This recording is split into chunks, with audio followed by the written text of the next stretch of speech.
Thank you for checking in. It's Glenn Lyvers. This is the September poetry event with all of our friends from the Prolific Press Poets. Thank you, everybody, for coming. For those who couldn't make it, that's okay. Please come next time. If you're here and you can't read, that's fine too. We just want to get together and celebrate poetry. We're coming into the holidays, and things always slow down over the holidays. People don't have time to write their poems. That's okay. It's a good opportunity to reach into those diaries and pull those old poems out that you wrote in college or that you did years ago that haven't seen the light of day. Breathe some air into them and say, let us enjoy that. We all like to think how much progress we've made over the years, and sometimes it really slaps us in the face when we go back and look where we were, right? All right, so we are going to start with Leonard Lund and Bob Moreland, but first I'm going to read a really quick piece of prose from a fiction book that I'm working on, and I'm not going to link the book for the Facebook group. If anybody has a question about that, they can do it. And so in this particular scene of this book, we're introduced to a woman named Grace, and the first paragraph is just a prose piece to settle the reader back into the scene. The rolling pastures of the West can't be adequately captured in paintings or memories. When the sun begins to swing low, an hour from hitching up to the fertile prairies, the beauty of its tiny flowers and grasses leaps forward, always more vibrant than memory recalls. The smallness of those crisp white flowers and variegated seed caps in many varieties are each a tiny miracle to behold. They only make sense. The only way to make sense of the beauty and complexity of a single bloom is to look at it closely and study it for a long time. The bursting grasslands overload the senses, like trying to drink grandeur from miniature glasses, always flushing the spectator with wonder and adoration for the spectacle of nature, and always leaving one feeling inadequate to appreciate the beauty of it all, because the eye can only fall upon one marvel at a time. We simply lack the tools to properly appreciate the full magnificence of God's creation. All right. Thank you, Bob, for the comment. And for those who aren't here with us, if you come and you just listen and you just participate as one of the visitors to the group, you get to enjoy all of the side commentary, and it's wonderful. Okay, Leonard Lund. Afternoon, everybody. Actually went to a real honest to God, face-to-face live reading last night for the first time in 3 years. Chicago is starting to reopen for poetry, as it were. But I hope a lot of these venues stay online. The reach, the variety is just incredible. I did follow the prompt, at least to some degree, dementia/Alzheimer's. 2 pieces for you. Another time, another country. With an epigraph from Carol Muskie Dukes. All they have is the pure impulse to eat. There's an element of impulse calling from the candy bowls, soda bottles, cookie jars, and cakes on the counter. Graze free now and constantly. Enjoy. What can I get you? She asks again. There. That's the quirk I don't get. If we're not chewing, she's unhappy, and someplace rooted in her, where? Soul, heart, maybe psyche and history?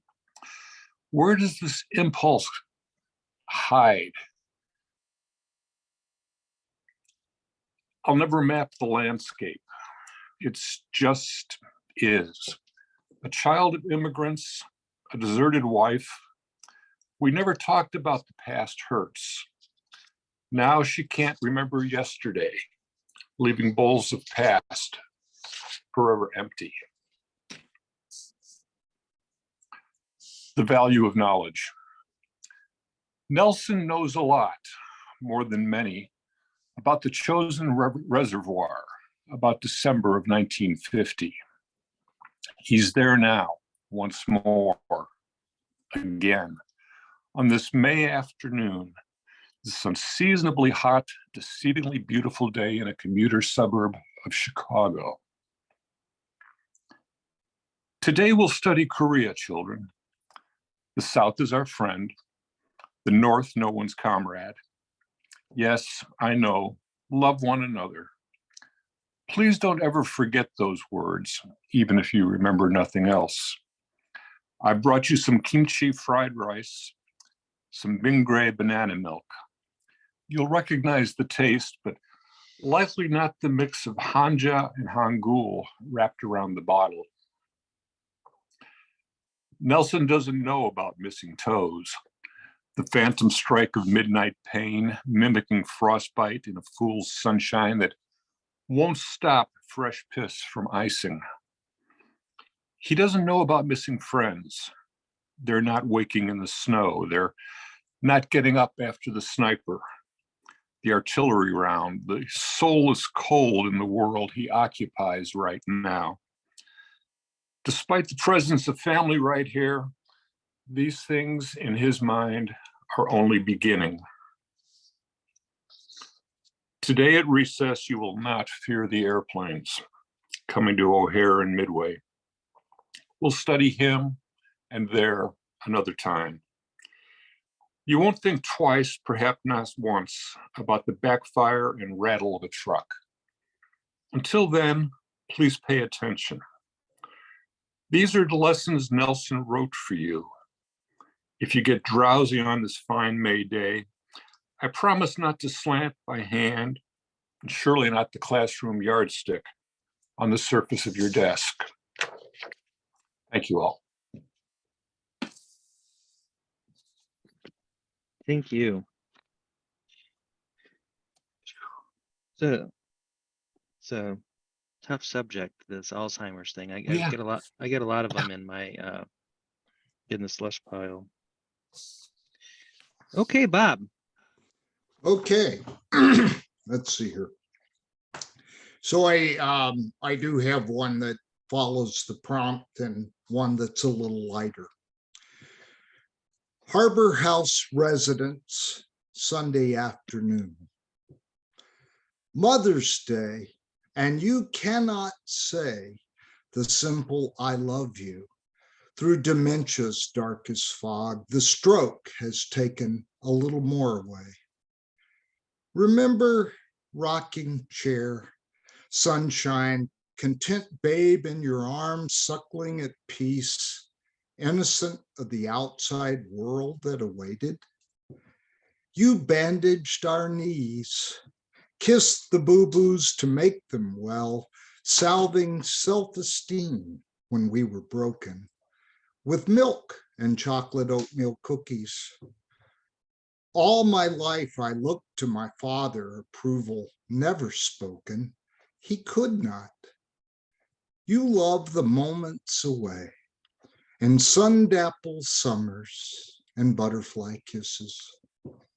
He was so strong, invincible, and now that mortality called, he waits for you, his only love, soulmate, to begin God's final dance. So I'll stroke your cheek and gaze into those deep blue-green eyes, praying for a relief to your suffering, and all the while saying, I love you, Mom.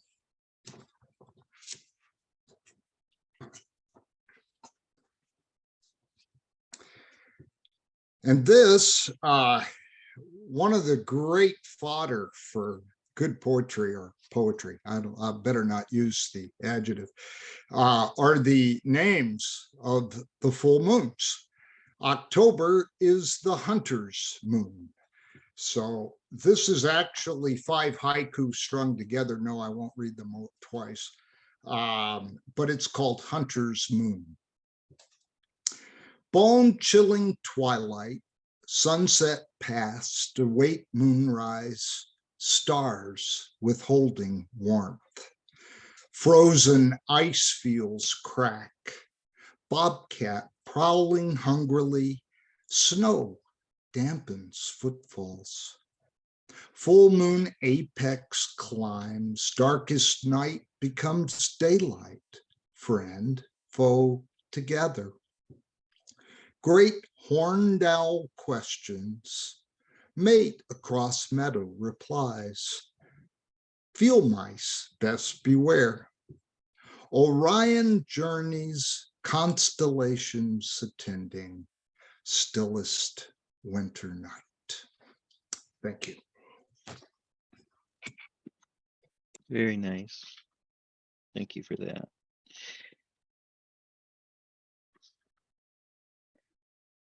You guys are a tough act to follow, I tell you.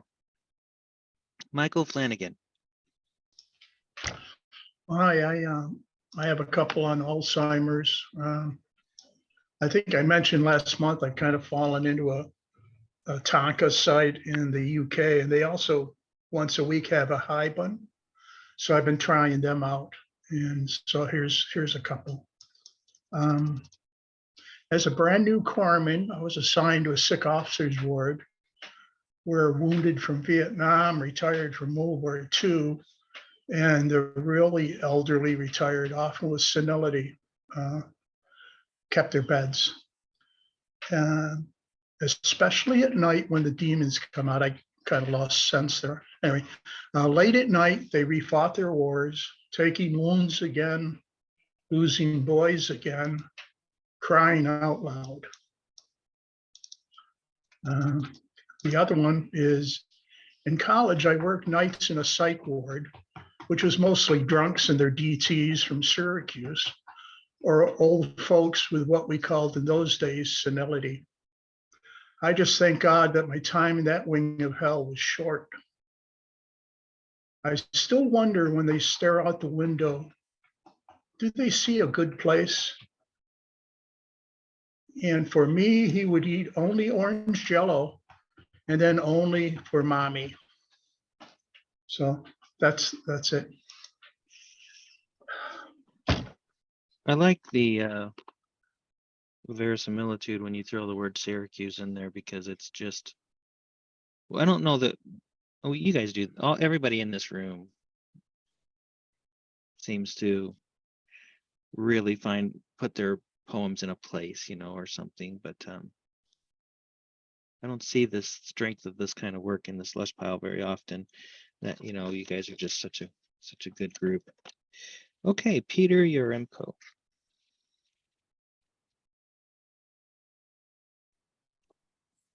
I missed last month's program, so I'm not aware of any prompts, but I That's do okay. have 2 poems.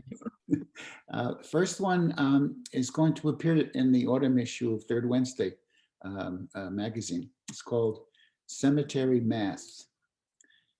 Each time I visit her, I juggle numbers to figure out how long she's been gone. Even set in stone, it's not static. Addition, subtraction, and the years separating us multiply. My own name is already chiseled next to hers, birth date there, then a dash, and a baleful space awaiting an insertion, the fated date of my future demise. I was never good at math. The dwarfed legs of the hypotenuse, the cosmic value of pi, numerators, denominators, one above, the other below, each a mystery, and me in my dotage, still solving for X.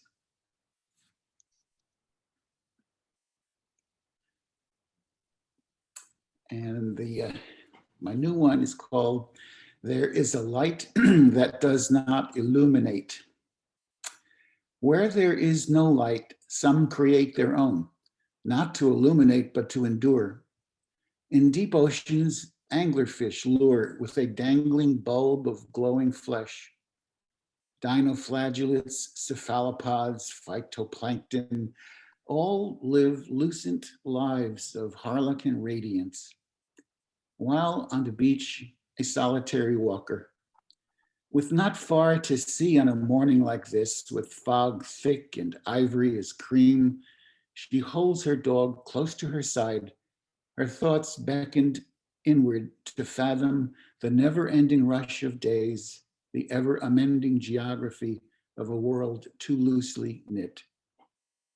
Thank you. Thank you. Very nice. All right, Lynette Esposito.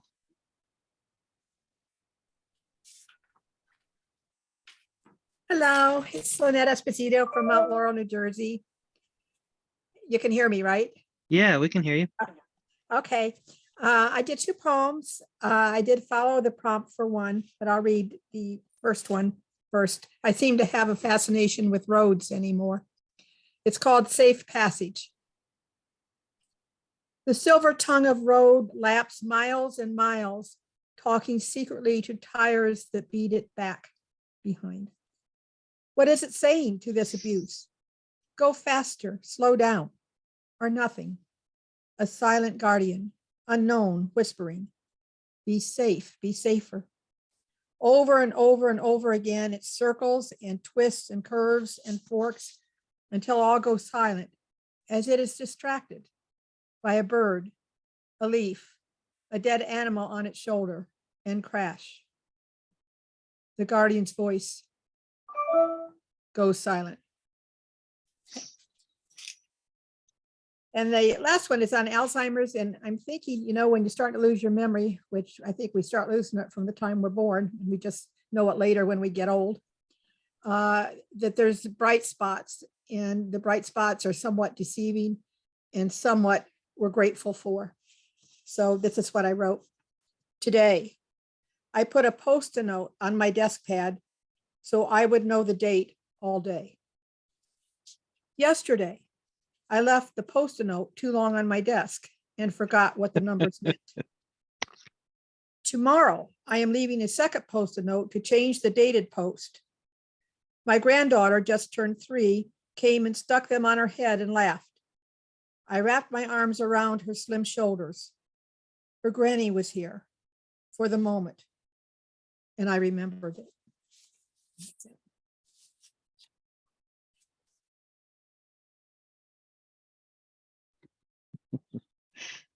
Thank you for that. Sorry, I didn't mean to interrupt your thing. Just okay, and Patrice Wilson.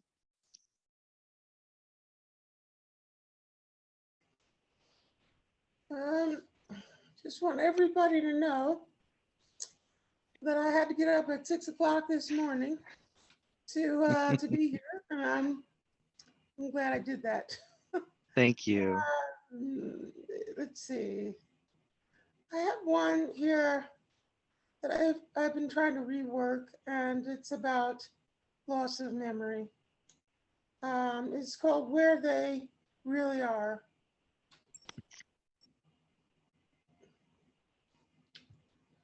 Mary, forgetful, lives the past like watercolor greener than trees, framed in bright reds and gentle pastels. The present only a chiaroscuro etching, deep gray blending into white. She doesn't ask for much when she prays, but hopes that God is there to shake her hand in the end. The doctors often having no cure for death. She no longer marvels at sunrise, blue and white brilliance of sky, but wakes up to its memory, a day when her firstborn took its first step, or a first kiss, still shyly tucked under a pillow, so her husband would not have seen her blush. She must be encircled with kind words, one of the forgetful ones who marked us with their peculiar stamp, others everyday lives now lost to her. She would gladly pay attention, refill her life again with now, but for the green trees still growing in her backyard when she was little, or the red and pink begonias in early marriage still blooming in her planters on the balcony.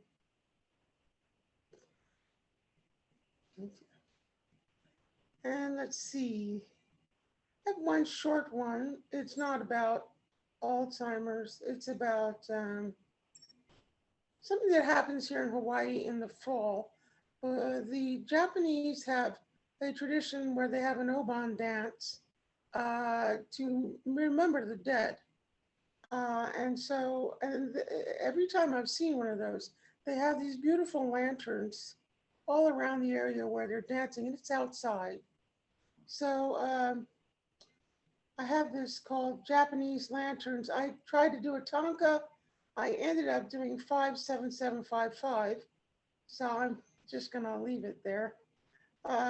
Oban dance each fall, remembering beloved dead, many colored moons shining, all in our shared sky, like still living flowers. Should I read it again? No. Yeah, usually you can read those twice if you like. They really sink in. Okay, I will do that. Japanese lanterns, oban dance each fall, remembering beloved dead, many colored moons shining, all in our shared sky, like still living flowers. Thank you for that. It's beautiful. I've never been to an event like that, but I've seen like on YouTube or TV where people let loose the lanterns and they, do the different things. So beautiful. I'd love to attend something like that at some point. Just let me pause here just for a second. Next month will be horror is the prompt. Okay, and I will send an email out to everybody about that. We'll be doing it on the last Saturday of the month. And so bring your spooky hats. Okay. Gloria, you're next. Okay, I kind of kept to the prompt for both of them. The first one is a traditional haiku. It's called Dementia Redo. It reared up quickly, a smile, a touch, a quick glance. I am powerless. And I'll read it again. It reared up quickly, a smile, a touch, a quick glance. I am powerless. And the next one I made it into a poem. It's from a short story excerpt called Stella and the Madonna. Stella carried 3 things in her black plastic purse: a 5-carat faux diamond ring, a gold Helena Rubinstein case with a worn down lipstick in it, and a pack of holy cards. Pick one, she'd say, like a blackjack dealer, her smile mesmerizing as one would dreamily do her bidding. Her victims were cornered into listening to a litany of the saints' lives, frantic to find their way out. Heed the advice of Rumi, let it whirl. Thank you for that. Of your haiku, Bob says the last line is like a sucker punch. Yeah, that last line resonates, doesn't it? It was like whammo. Very, very nice. James Nicola, please. Yes, my gosh, I anticipated and thought I was next, and I was, so my mic is already on. Hi, everybody. This sonnet is about a friend with early Alzheimer's at age 50 that a mutual friend from high school, we all went to the prom together, wasn't hearing from. And it was published in Snapdragon. So it's not like the prompt happened and I wrote this, but the prompt happened and I chose this to share for the first poem. And this is called 3 Old Friends, One with Early Alzheimer's. Don't let her silent act, you said, upset you. We'd gone to the prom, though, in one car before the work of decades placed us far apart, and promised never to forget each other. Why then was it that she never answered my emails? We don't know what she's going through, you said. Be concerned, but not miffed or ruffled. That's you, true as ever. And right, too, for I've just begun to learn what happened from her brother, how she's altered.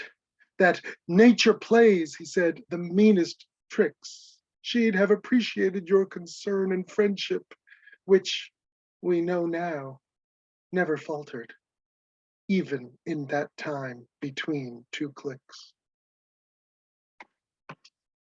The second poem I'm going to do is sheer fun, and it's going to be appearing with 4 other of my poems any day now, middle of the month, they said, in a new journal called Mercury Retrograde. And I'm shocked we took 5 poems. But this is the fun one to help cheer the day up. Christmas shopping.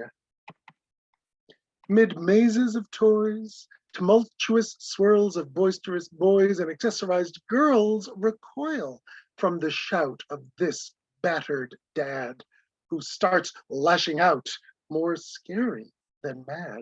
Though he once enjoyed a high-powered job, he's now unemployed and feels like a slob. Now, Jane, use your noodle. We have a real pup. What's this plastic poodle with eyes that light up? You know you'll just use it for a day or 2, then go on and lose it. That's just what you'll do. Do not even ask it. No, please do not put it into the basket.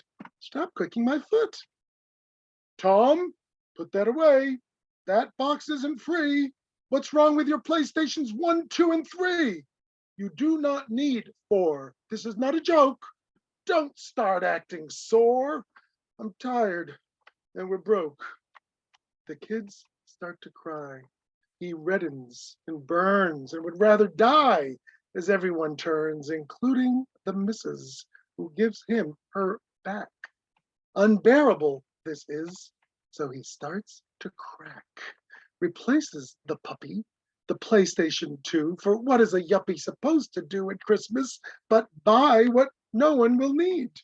His credit's still high, and so must he bleed. At checkout, he sighs, then looks over yonder and suddenly spies the teletransponder, which he would have missed had there been no queue. He tries to resist, but what can he do? While waiting in line, he vets the display. It's dazzling and fine, and so he must pay. Not just for myself, he says as he walks across to the shelf to slide off the box. The wife and kids cheer. His face gets all wet as eyes start to tear. They do love him yet. What a happy new year full of love, stuff, and debt.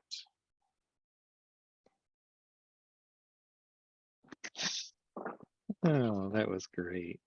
And I Thank you. wish to applaud the bravery of that journal for publishing that piece of absolute drivel. Yeah. Well, they took a chance. Good for them. James Bethel.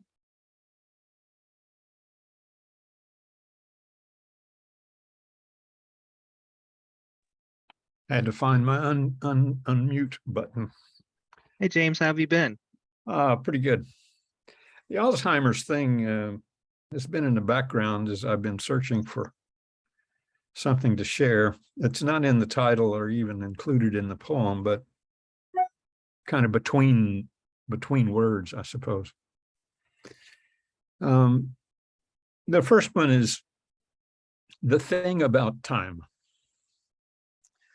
Time, as a word, is a symbol standing in the place of an experience that is at best ephemeral. The same holds for the place name, for that of space. Yet we insist that our illusions constitute a quality that we have named thing. Aye, there's Hamlet's rub, naming. Naming fixes the named with status. For example, mañana is not the same thing as 10:45 a.m. tomorrow. Yet for millions of peoples and years was quite an adequate name for time, as was and were the experiences of sunrise, sunset, and phases of the moon and seasons, all quite independent of their names, some with no referent for yesterday nor tomorrow. This morning, I sent a birthday anniversary greeting to my longtime friend, Sally. A return email, thanks, she said, noted that I was a whole 7-day week early, and it acknowledged, quote, James, we've never been tied to linear time. Her sign was followed by an X and an O twice.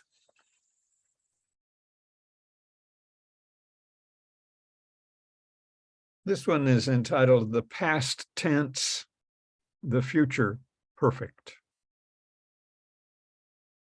Somewhere in each of us is an echo, expressive of every time past and future life we have had and will have. That past can contain quite a bit of pain, but enough love to recognize in that echo of the future that it, the future, is wholly a construct of love. What we do in the present manifests what comes next. By holding on to the past, we bring the pain of our poor choices and sorrow for all the guilt we carry. It is only by letting go into the unfolding present, absent tense, that we may find that love has embraced us. Letting go of all tenses can result in, even in the minds of our loved ones, a judgment that we may have lost ours. Thank you, guys. Thank you. Thank you for that. Okay, let me just kind of read the order that we have left. And before we move on, Linda Imbler will be next. Then Sean O'Connor, Ron Lavalette, Frances Flavin, Mary Gunn, if she's, I don't think she's here anymore, and Miriam. So that is the thing. I want to say a couple of words about the holiday season coming up, without getting too sappy about it. I've been an editor for many years, and I have known hundreds and hundreds of poets, and people kill themselves around the holidays. And poets, some of them, they think that it's romantic or it's a special, it's this thing that happens. And I've lost some friends, and it's hard, and it doesn't get any easier. So I just want to say to this wonderful group here, and then hopefully anybody else who is comes to watch the video, if you're having a tough time and you want to reach out, this is a community of poets. I'm sure that anybody in here would be happy if you reached out to them, and you can certainly reach out to me. So if you need somebody to talk to, okay. All right, Linda. Thank you for that. That was really wonderful. And I just like to say, first of all, that I'm so glad Patrice got up early. I think that's just great. I just love her work. I'm always of one of two minds whenever I write, either very speculative with what ifs, or very or things are autobiographical. And I bring that up because I have two poems about Alzheimer's. The first one is called Me How To Reconnect. And it's kind of speculative in terms of what would a person be thinking about when they start to realize that maybe things are going wrong. But then they realize that things are off. No demons stand behind trees, nor on curtains thick and dark. Nothing found within any shadows. So where and how did it all go wrong?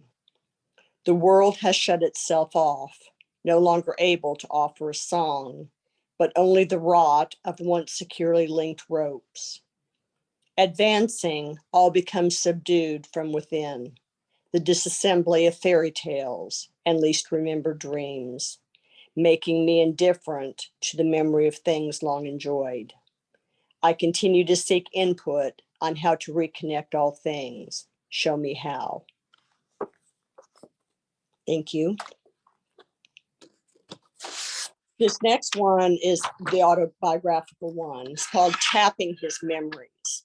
The last time I spoke with him was after my mother's funeral. He asked after my health. He pointed to his head and said, "Don't get old. You start to forget things." We talked about his first job. He introduced me to his son as his brother, several years deceased. We talked about his second job. He asked about my health. He tapped his head with one finger. He sat through the funeral, even though he didn't know who was in the coffin. He was driven to the cemetery and stood for prayers, even though he didn't know who was in the coffin.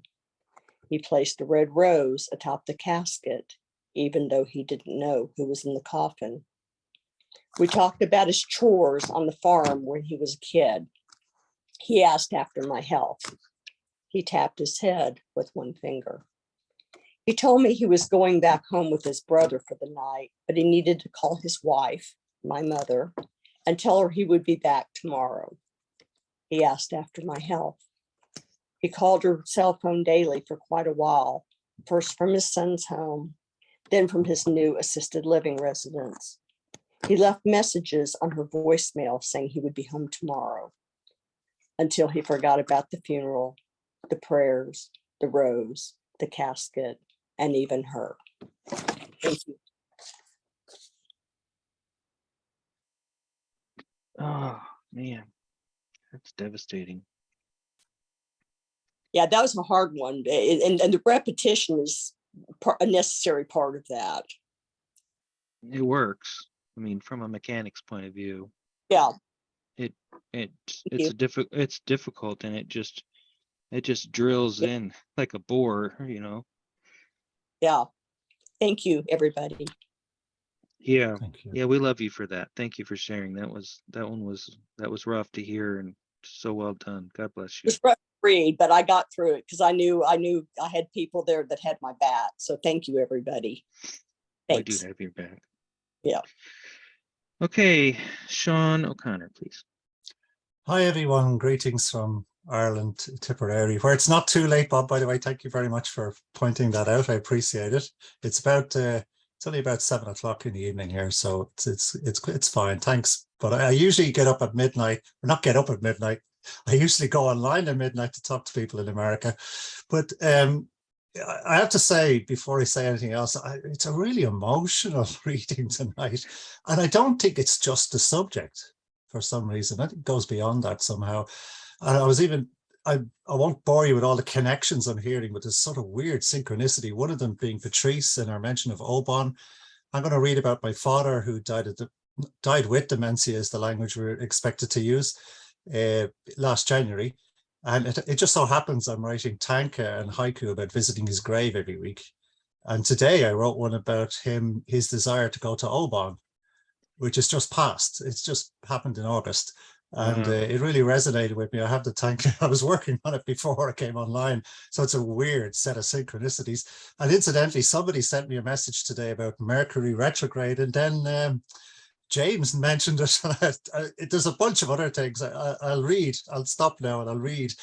So this book, Fragmentation, that I published last year, I'm pleased to say won the Best Haibun book of the year with the Merit Book Awards.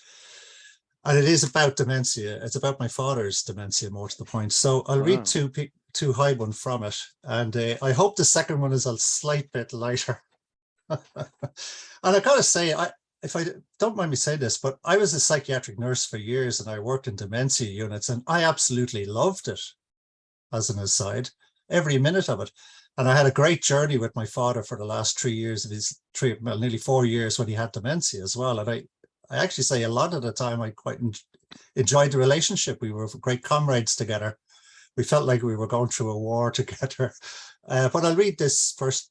The first piece is called Notice, and it was after a stroke. He had vascular dementia. Anyway, this is a sort of a weird ekphrastic piece about a casual photograph that was taken of myself and my father when he was in a rehab unit after a stroke. Notice. There is nothing in this photograph that says dementia. We are sitting on a bed, his bed, for the moment. He wears a smart striped shirt and the trousers of one of his suits, close shaven and hair white as a senator's. His eyebrows knitted and hands caught in a gesture, suggesting he's explaining something complicated to me, something important. I appear to be listening intently, making an effort to understand. There is a sadness in my frozen face. I look at my eyes and see something there that catches me by surprise, something I was not aware of, not at the time. My eyes are fixed on an unfolding loss. Pale embers of grief smolder in them. At first, I'm embarrassed by what they reveal, disappointed that I let my guard down. Looking again, my disappointment deepens on seeing that he does not notice.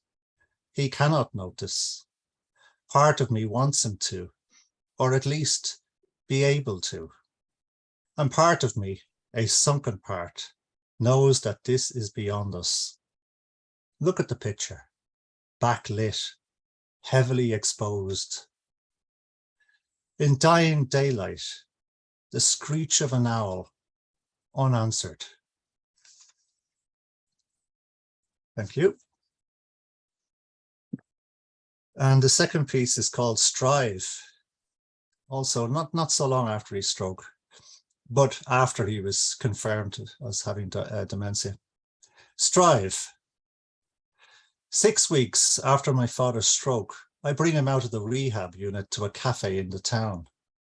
He studies passing road signs along the way and reads place names aloud to himself. We drink tea and chat about this and that. As we finish, I ask if he's ready to go. Go where? Back to where you're staying, I say. He pauses, but I don't remember where I'm staying. On our way back, we stop by a river, its banks overgrown, a tiny orchard on the other side. For the time being, the swerve and swoop of swallows through apple blossoms. He points to something in the river. Look at that, he says. Do you see that? That's what I'm talking about. You have to strive. His arm is raised, urging me to look. A fallen tree, thin branches pointing skyward, their fresh green sprouts. Thank you very much. Thank you. I don't know, is my hair the color of a senator's? Getting there. So touching. Okay, Ron. Ron, it's up to you. Okay, thank you. Save us all. Ron Lavalette. Well, I don't know about that, but we'll see. First off, I'd like to say I wasn't aware there was a theme. I must have overlooked it, but fortunately, the two pieces I've chosen to read today fit. So I'll just get on with it. This first piece is called Appraisal. When you find me here, try to imagine me whole, 70-year-old meat, hairy, leaning on my last leg, grisly, unbearable, a spectacled sight. Behold before you the aftermath of nearly a century of breath, 500,000 hours wasted, spent like small change on small changes. These days, if you seek me here, here you will find me, such as I am, crutched and unbalanced, blinking, a teetering relic, nakedly unearthed, recently given to fits, recently when exposed to sunlight, stunned. And thank you. And the second piece is entitled Chi. Chi is a Asian philosophy concept of the ebb and flow of life forces. And I think that's all I need to say about it. Chi. I think I remember feeling it silently ebbing and flowing, altering. Sorry, let me start that again. I think I remember feeling it silently ebbing and flowing, altering everything about me. I recall my first encounter ages ago at the university in that meditation class, oming and focusing on breath under the blue sky maples with Professor Guru Meister. And I guess I sailed then, unanchored, adrift, imagining I could avoid current events. But I'm almost ancient now, and the morning news reminds me I've forgotten the Guru's name. No matter, nothing matters anymore. I breathe deep, unfurl my inner sail, and I'm almost gone. Thank you. And I've really been enjoying everybody's work, so Well, thank you. I'll try and be more regular attendee. Excellent. Well, we definitely enjoyed your work. That was very nice. Just rewinding 5 minutes to Sean. In the chat that only participants can see, Gloria mentions that Sean's accent is giving her the feels, and it is to me too. And you know, someday I may have to pay Sean to read my work out loud or something. He could read anything. It's fantastic. For you, it's on the house. Oh, thanks. As long as it's not a whole book. Then it's $5. It's $5. $5 for a a minute. book, for a whole book. Oh, for a book. Well, there you go. Yeah, it's free Oh, up to the book. Yeah, you're welcome. Thank you all so much. Oh, it's just, it really is it's a true element though of it, right? I mean, the hearing that somebody read their own work and it's rooted in that, it's just so beautiful. It's so great. All right, Francis Flavin. Good morning, everyone, from a beautiful and mercifully smoke-free northern Nevada. It's hard to follow all these wonderful poets. I always thought that a poet is not something you should call yourself. It's only something that somebody else can call you. But so take it from me, you're all wonderful poets. And I have two poems with the prompt. And they're fairly short. I've got the attention span of a gerbil, so nothing long ever comes out of me. The first one is called Slipping Away. Is this mind fogged beyond clarity and resolve? Is this will too brittle from defeat and despair? Can curiosity cure that which reality has afflicted? Now when an abundance of light overwhelms the paucity of words, the only relief is in darkness. A darkness one must not embrace. And the second one is shorter. It's called Shadow Man. Waiting, watching the hours, days, eternities. Memories and images abide the abyss, sliding into darkness, lost in reverie. Thank you.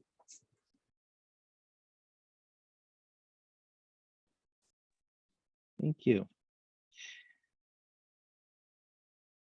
The short works, they're not easy, you know. He said, I remember who said, I wanted to write you a short letter, but I didn't have the time, because it takes so much longer to do something well and short sometimes. Miriam, are you available?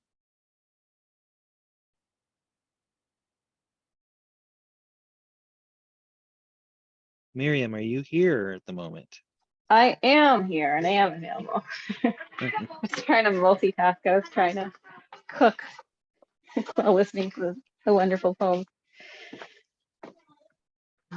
All right, so I have 2 pieces. I don't know, none of them really follow the prompt. All right, just give me a sec to pull it up.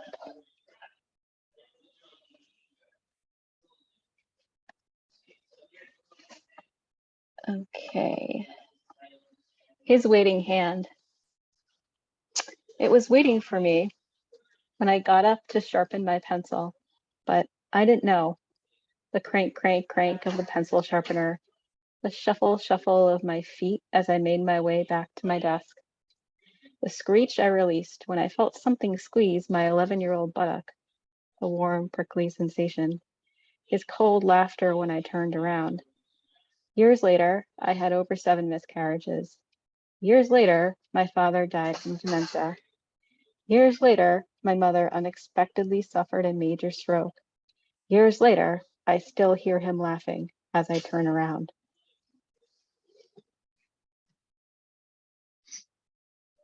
Wow. I guess it kind of did follow the prompt because there was a mention of my father.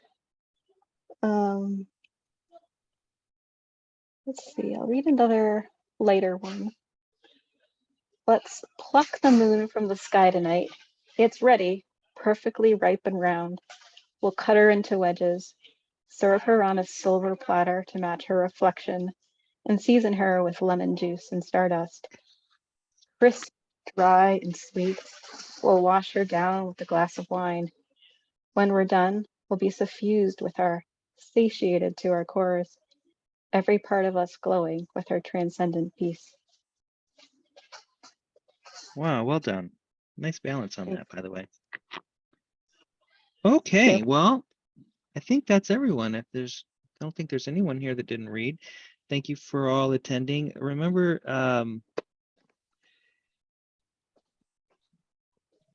horror next month, last Saturday of the month. I will send an email out to everyone, and we'll sort of see where that's going. If you want to stick around and chat, feel free to do that here. I'm just going to end the recording for all of our friends on Facebook. Thanks for coming by to visit. We're very happy that you are here. Alexandra Coates wasn't called, but we all see her down there and we love her work. But we don't all read every week. So thank you, Alexandra, for tuning in. And we will see you guys all next month in October for the horror prompt, which is optional, but I suspect that we're all excited to do something a little lighter, a little spooky. Bye-bye. See you next month. Glenn, can we read short stories, or you just want poetry for the horror? You can read anything you want in 5 minutes. Thank you very much. Okay.